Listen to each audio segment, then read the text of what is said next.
Tonight on Ukraine Today, Russian logistics under attack. Another precise strike hits the Russian railway and resource hub in the Rostov region. Trump's 10 to 12-day ultimatum. Putin has less than 2 weeks to make a deal with Ukraine. Russia threatens the US with war. That's how Moscow reacts to growing American pressure. A historic deal between the US and the EU. Europe is finally getting off the Russian oil and gas needle. All this and more right now. Hi, I'm Volodymyr Rabchun. Please hit the like button, subscribe, and let's dive into the news. Ukrainian drones have hit a railway and supply base used by Russian forces in the town of Salsk, Rostov region. A fire broke out there. This was a logistic hub used by Russian terrorists to move fuel, ammunition and other supplies to the Donetsk and Zaporizhia regions, as well as to southern Ukraine and temporarily occupied Crimea. In other words, a totally legitimate target.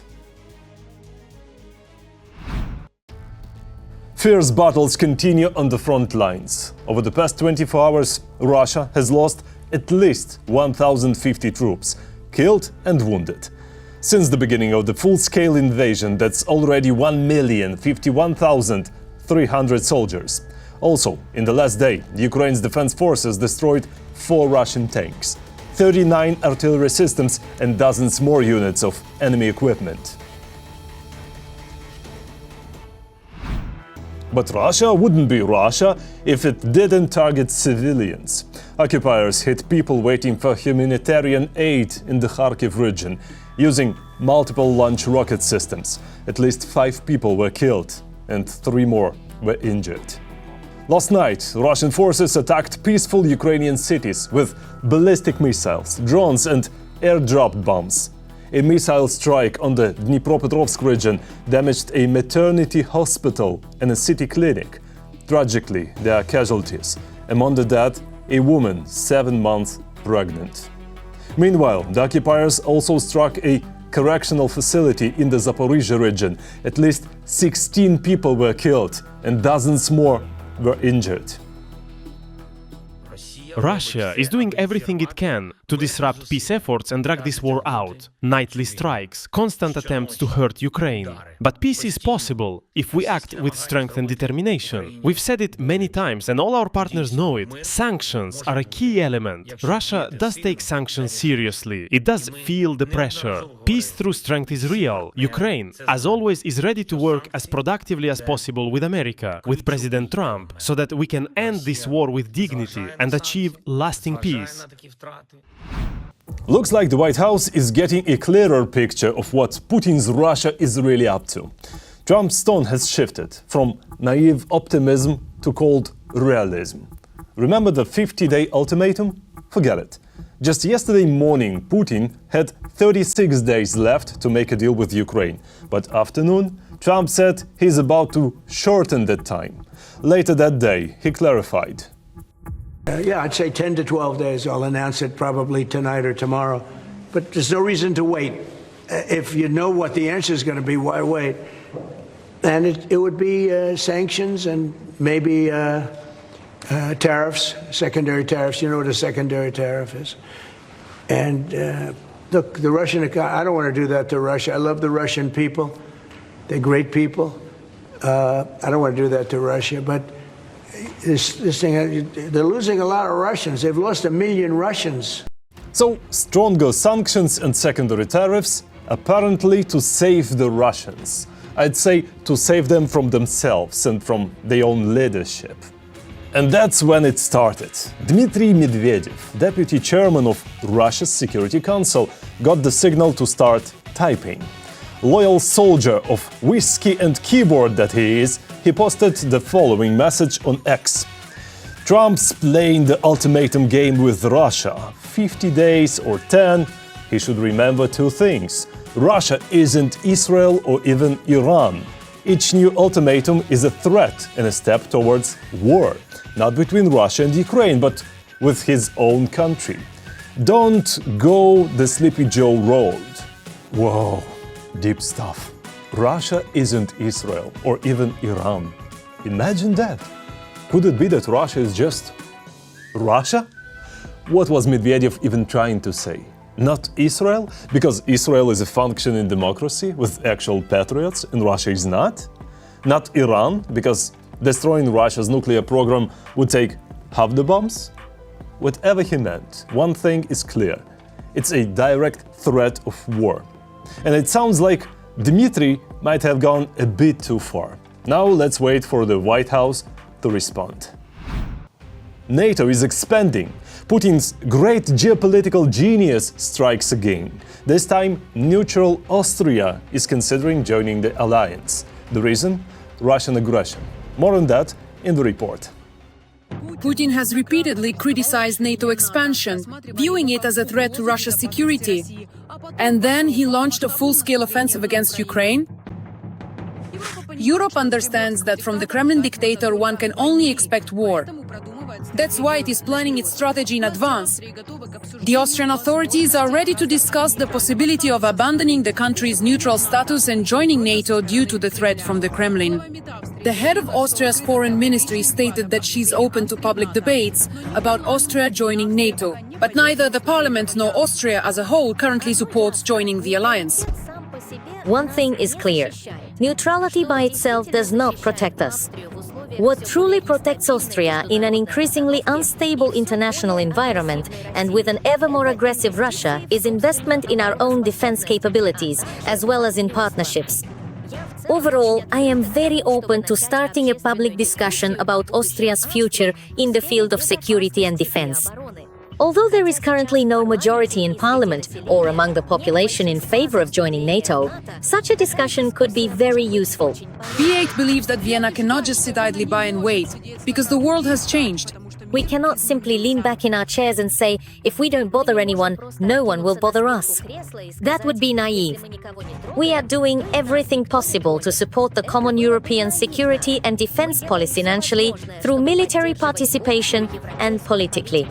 Thus, Austria's neutrality has changed significantly since joining the EU in 1995.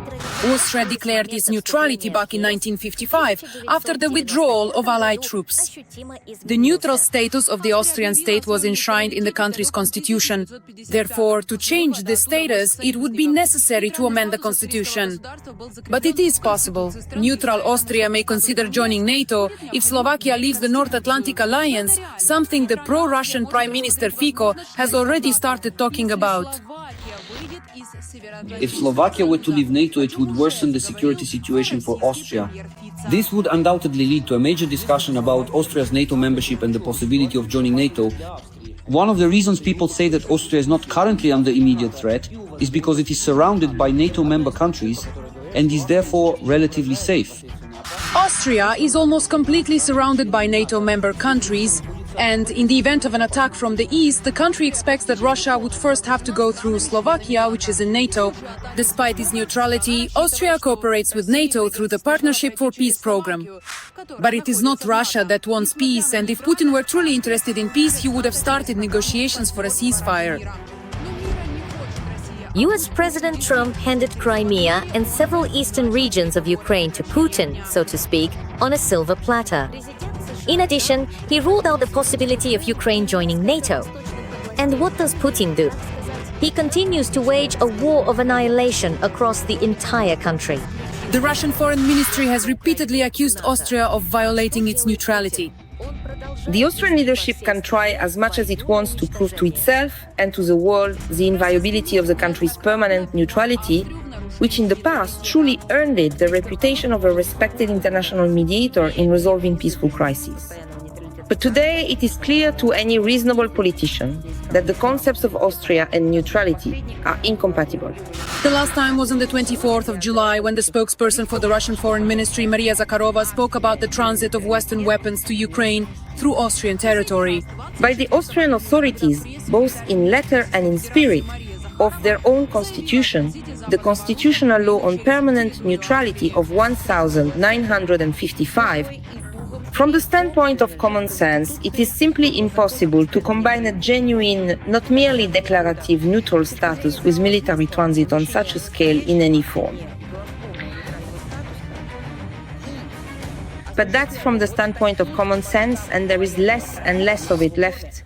In Western countries, Austrian political circles apparently are guided by something other than common sense. They manipulate things in their own interests, and in fact act against the interests of the Austrian people, not only disregarding the norms of constitutional law, but also the opinion of their own country's population. After all, more than 75% of citizens there support maintaining neutrality in its classical sense. A similar opinion was expressed by the ambassador of the Russian Federation in Vienna, Dmitry Lyubinsky. He stated that Austria's neutrality is becoming a political fiction due to the country's participation in the pan-European air defense system Sky Shield. The Austrian authorities claim that participation in the Sky Shield program guarantees security for the Austrian people and does not violate Austria's neutrality. From our point of view, this is a rather questionable way to protect sovereignty when Austria's military neutrality becomes a political fiction. And of course, we have drawn our own conclusions. The journalist who interviewed Meiner Reisinger called neutrality the sacred cow of Austrians and a part of the identity of Austria's residents. We need to take our own security into our own hands, and Austria will make its contribution within the framework of neutrality. We will also increase our defense spending and thus contribute to European security. Just a year ago, 4 neutral countries in Europe declared that they wanted to move closer to NATO through joint exercises and information sharing due to Russia's aggression, and stated that this initiative has already begun to be implemented. Several high-level meetings were scheduled. At the same time, it was stated that Austria joining NATO is out of the question. Trump rules out the possibility of Ukraine joining NATO. He suggested, echoing Kremlin rhetoric, that Ukraine's intentions to join the alliance could have been the reason for the Russian invasion. At the summit in Washington, we decided that Ukraine's path to NATO is irreversible. But Ukraine was never promised that NATO membership would be part of a peace agreement. Would Russia have acted this way toward Ukraine if a treaty had been signed earlier? Currently, NATO has 32 member countries. Some countries did not wait for an attack, but reconsidered their NATO accession policy immediately after Putin's invasion of Ukraine in 2022. These are Finland and Sweden. They joined this defense alliance, which clearly makes them more protected from a Putin invasion. Ukraine is fighting for freedom. Support independent Ukrainian journalism so we can keep telling the truth about Russia's war. Click the link in the description to become our sponsor. And don't forget to like, subscribe, comment and share this video if you think it's worth it. Thank you. The United States and the European Union have signed a historic economic cooperation deal. The agreement aims to fully replace Russian energy for European customers, meaning less cash flowing into the Russian budget and less money for Putin's war. Details coming up. Oil, gas, weapons and more. The European Union has signed a truly historic trade agreement with the United States. Today we're talking about trade between the European Union and the United States of America. Together, we represent the 2 largest economies in the world. If you look at the volume of trade, it's the largest trade flow on the planet, amounting to $1.7 trillion between us. If you consider the reach of our markets, it's a huge market, totaling 800 million people. If you combine the US and Europe, In less than an hour of negotiations, European Commission President Ursula von der Leyen and US President Donald Trump appeared before the cameras again, this time with the details of the deal. The European Union agreed to purchase energy from the United States of America for a total of $750 billion. They also agreed to invest an additional $600 billion in the United States, on top of the existing investments. By energy, they primarily mean replacing Russian energy resources with American ones. Kremlin gas and oil, which the EU had planned to completely phase out only in 6 months, are already being replaced today. Which, by the way, in addition to affecting Russia, also hits those countries that, while being part of the EU, have traditionally held a pro-Russian stance. Slovakia, Hungary and other EU countries that buy traditional resources from Russia are now essentially being forced to choose: either you buy from Russia or you buy from the United States. In other words, either Putin or Trump. If you choose to buy from Russia, meaning Putin, you can no longer call yourself a political friend of the United States, meaning Trump, which Viktor Orban used to do all the time. So it's really time to decide. Are they with the US or with Russia in this context? And here again, this could be a significant basis for pushing Russia out of the energy market. However, besides petroleum products, the agreement also addresses another crucial issue, the sale of weapons to Europe. In addition, they agreed to purchase a huge amount of military equipment. We don't know the exact amount yet, but we are talking about large-scale deliveries. First and foremost, this obviously refers to Patriot air defense systems and their missiles. These are things that simply aren't produced in Europe. However, analysts believe that if Moscow does not change its stance, the sale of offensive weapons, including long-range ones, cannot be ruled out. Weapons worth hundreds of billions for us. Plus, if Europe signs agreements to buy weapons from the States for hundreds of billions, why not? Well, let them buy, they get stronger, we get stronger. These weapons will either go to us or will defend European us as well. That's a plus.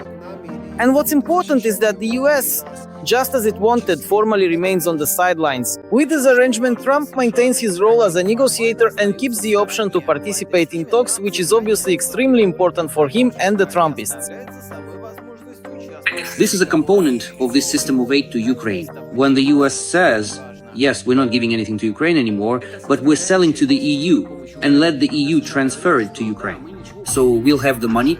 The EU will say they're supporting Ukraine because they're providing it with weapons, and Ukraine in turn will actually have those weapons.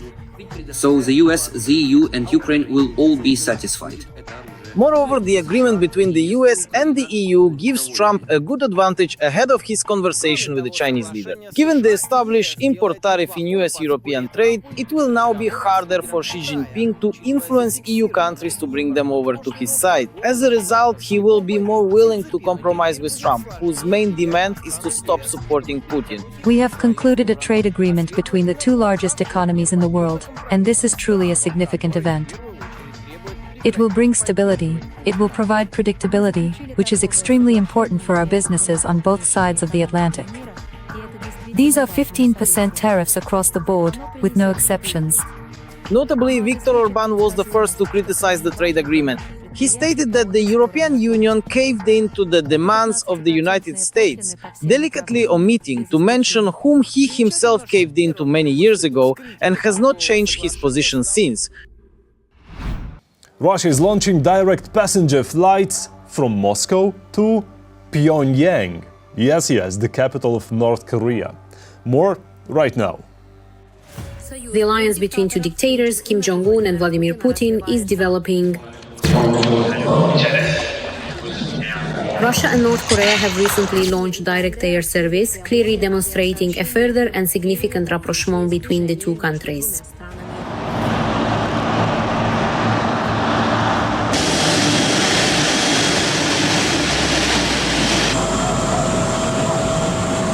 On the 27th of July, the first direct flight departed from a Moscow airport to Pyongyang, the capital of North Korea. This served as a demonstration of the strengthening ties between Russia and the isolated communist state. It is known that the Russian airline Northwind operates the flight, and such flights will be carried out at least once a month. It can't be said that this is some kind of logistical breakthrough or some sort of highly active exchange. Rather, it's quite a symbolic gesture. Indeed, it's just for show, a display for the world. Look, we're cooperating so closely that we're even establishing flights. In other words, regular air service. North Korea showing in this way, look, we are not isolated. We have a big-nosed neighbor, a big-nosed friend. That's it. Russia is also showing, look, we have a reliable partner. From a practical point of view, I think they will simply use this to transport certain necessary specialists for the military industry and so on. So these will be, let's say, flights for their own people. Until now, flights to Pyongyang were only operated from Vladivostok. Also in June, a direct railway connection between Moscow and Pyongyang was launched. The journey takes 9 days.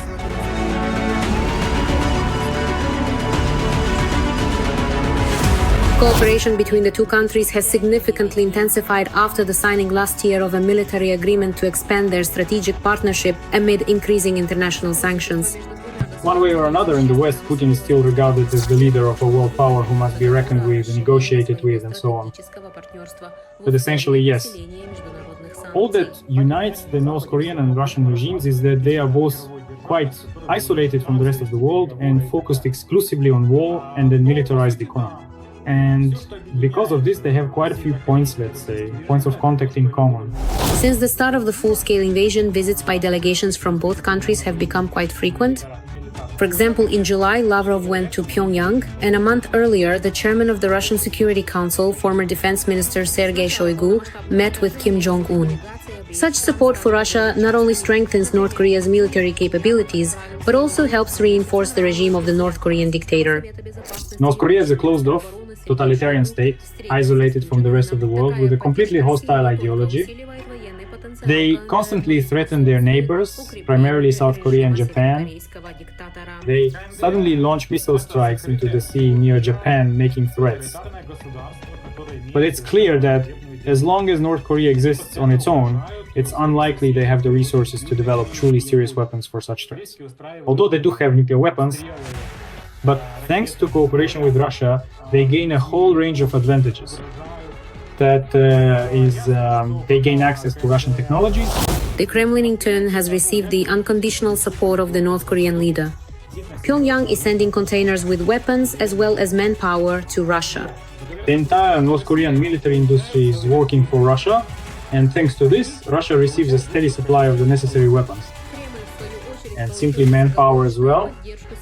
In other words, the Russians have already used North Korean soldiers in specific instances and plan to expand this use in the future. So in this way, Putin is simply buying manpower for money, and thus he can continue to recruit essentially mercenaries within his own country without resorting to a general mobilization, which he clearly does not want. Earlier, Shoigu also reported that in 2025, visits to North Korea by Russia's top officials are planned.